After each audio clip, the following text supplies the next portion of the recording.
is brought to you by Telenor and Allied Bank Limited. Break के बाद आपको कहेंगे खुशामदीद। सेगमेंट है हमारा मनी मैटर्स और अब एक ऐसे मंसूबे पर इस सेगमेंट में हम बात करने जा रहे हैं जिसका ख्वाब बलूचिस्तान के अवाम और रहनुमाओं ने बरसों से देखा और जिसके लिए बार बार वो मुतालिबा भी करते रहे हैं, कोशिशें भी करते रहे हैं। बिलाखिर वज़ीर आज़म शहबाज शरीफ की हुकूमत ने कराची से चमन तक 4 लेन शाहरा बनाने की जो है वो मंजूरी दे दी है। और ये शाहरा सिर्फ एक सड़क नहीं है बल्कि पाकिस्तान अफगानिस्तान के दरमियान तिजारती, मौशी, समाजी रवाबित की रीढ़ की हड्डी साबित हो सकती है। डेफिनेटली आपको हमने ये भी बताना है कि ये सड़क जो है किलर हाईवे के नाम से जानी जाती थी, बल्कि बदनाम इसको कहना ज़्यादा मुनासिब होगा। सरकारी अदादो शुमार जो हैं, जो अभी तक सामने आया, उसके मुताबिक 2018 से अब तक यहाँ पर जो ट्रैफिक हादसात हुए हैं उनमें तकरीबन 38,000 कीमती जानें ज़ाया हो चुकी हैं। तो ये तादाद जो है बलूचिस्तान में दहशतगर्दी से हलाक होने वालों से कई गुना ज़्यादा हो जाती है। इसलिए इसकी अहमियत जो है, इस सड़क की अहमियत, इस शाहरा की अहमियत बहुत ज़्यादा बढ़ जाती है कि इसकी तामीर जल्द से जल्द हो ताकि सिक्योरिटी के इशूज़ को भी जल्द से जल्द मुमकिन बनाया जा सके और सेफ्टी का मयार जो है वो भी बरकरार रह सके।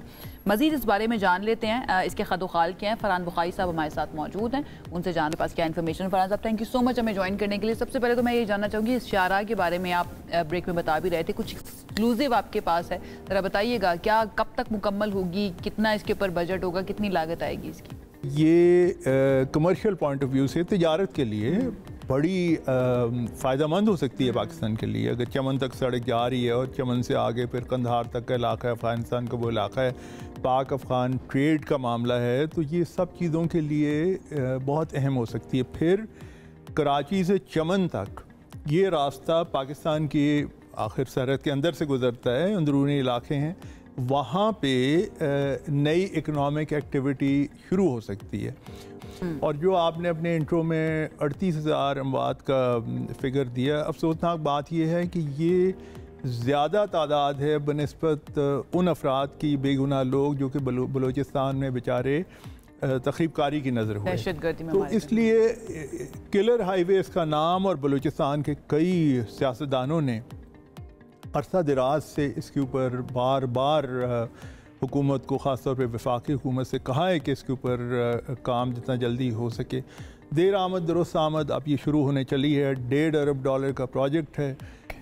हो सकता है इससे कीमत तजावज़ भी कर जाए, लेकिन बहरहाल ये वहाँ के जो मकामी लोग हैं उनकी ज़िंदगियों पर, मौशी तौर पर ये जो सड़क है ये क्या इम्पैक्ट डालेगी? सबसे बड़ी चीज़ तो ये है कि कैजुअल्टी हो रही है, इंसानी जान का नेमुल बदल तो कोई है नहीं। लेकिन उसके अलावा वहाँ पे मुख्तलिफ़ इलाक़ों में जहाँ जहाँ से ये गुज़रेगी, वहाँ पे ट्रेड और कॉमर्स के हवाले से, ख़ास तौर पे ऐसे इलाके जो कि कराची से बहुत ज़्यादा दूर नहीं हैं, वहाँ से आमदोरफ्त बेहतर होगी। ज़राई अजनास अगर ऐसे हैं जो कि शहर तक, कराची जैसी बड़ी मंडी में ट्रांसपोर्ट करने हैं, तो उनका वो हो सकता है, एक ज़रिया बन सकता है। और उसके अलावा रोज़मर्रा की मईशत से हट कर लोगों की इंसानी ज़रूरियात हैं, कभी कोई सेहत का मामला है, कभी कोई दूसरी उनके ऊपर मुश्किल है। फरहान साहब, ये जो CPEC की अगर हम बात करें तो क्या ये वाली जो सड़क है या इशारा, ये उस रूट में भी आ सकती है CPEC के रूट में, या वो अलग मुख्तलिफ रूट है?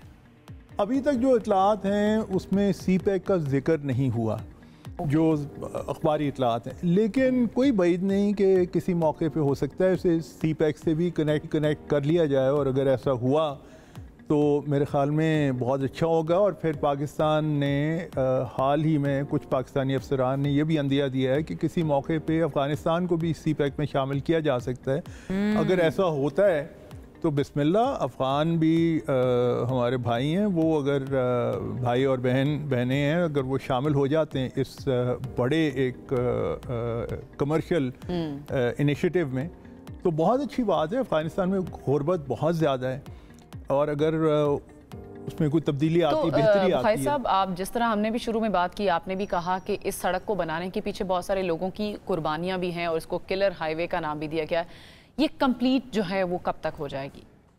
मेरी से पहले जो बात हुई है, कोयटा में भी एक दो दोस्तों से बात हुई, तो वो ये कहते हैं कि इसे 3 से 4 साल लगेंगे, लेकिन ये किसी तौर पर भी फाइनल एक टाइम फ्रेम नहीं है। हो सकता है अगर कोशिश की जाए उससे पहले बन जाए। जितना जल्दी बनेगा उतना फ़ायदेमंद। ठीक है। अच्छा फरहान साहब, एक और, क्योंकि बलूचिस्तान का मामला है, अनफॉर्चुनेटली हमें वहाँ से काफ़ी चैलेंजेस और सिक्योरिटी की ख़बरें भी सुनने को मिलती हैं कि वहाँ पे नक्स अमन का मसला होता है, तो क्या इसको बनाने में भी हमें चैलेंजेस हो सकते हैं? इस सड़क की तामीर के अंदर भी चैलेंजेस हम फेस कर सकते हैं? चैलेंजेस हो सकते हैं। बलूचिस्तान में हालात मुश्किल हैं, लेकिन आपको ये करना पड़ेगा, ये नागुज़ीर है। ये उस किस्म की चीज़ है जो कि एक तरह से बलूचिस्तान के लिए लाइफ लाइन है, और अगर ये हम कर देते हैं इसके लिए कुर्बानियाँ भी देनी पड़ेंगी। लेकिन पाकिस्तान की एक बड़ी अच्छी तारीख़ रही है कुर्बानियों की वजह के डर से हम कभी पीछे नहीं हटे किसी कार खैर में, अच्छे काम में। तो बिस्मिल्लाह बहुत अच्छा हो सकता है। शारा रेशम शुरू में, आज से जब तकरीबन 35-40 साल पहले एक दफ़ा मेरा वहाँ पे गुज़र हुआ, तो जगह जगह पे वो स्पॉट्स थे कि कहाँ पे किस जगह ब्लास्टिंग में, और वैसे चीनी और पाकिस्तानी वहाँ पे कई नौजवान उनकी जाने गई। तो इसी तरह का ये भी हो सकता है, लेकिन बहरहाल जो मंजिल है वो बहुत अहम है। राइट, यानी कि वेरी इंपॉर्टेंट। और आज के दिन की मुनासबत से तो बुखारी साहब बहुत ज़्यादा इंपॉर्टेंट इसलिए भी है कि BLA को दहशतगर्द तंजीम करार दिया गया अमेरिका की जानिब से। तो डेफिनेटली जो सिक्योरिटी के मसाइल हैं, अमन अमान के मसाइल हैं, वो भी बड़ी जल्दी रिजॉल्व होंगे। और जब भी सड़कें बनती है, नया इंफ्रास्ट्रक्चर बनता है, तो वो किसी भी मुल्क की तरक्की का जामिन समझा जाता है। तो डेफिनेटली ये एक खुशाइंद खबर है बलूचिस्तान वालों के लिए भी और ओवरऑल पूरे पाकिस्तान के लिए भी। इसी नोट के ऊपर हम इजाज़त चाहेंगे। बहुत बहुत शुक्रिया प्रोग्राम देखने के लिए। आई होप आपको पसंद आया होगा। आपसे मुलाकात करेंगे कल। अपना बहुत ख्याल रखिए। अल्लाह हाफिज़।